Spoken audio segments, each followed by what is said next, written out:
टाढा हुँदा त्यही फोटो हेर्नु, त्यही फोटो हेर्नु। म बसेको मन कहिले नफेर्नु हो।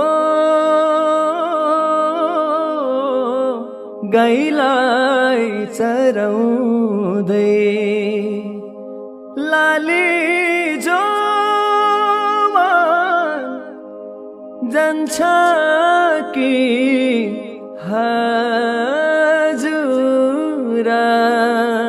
पात बजाउँदै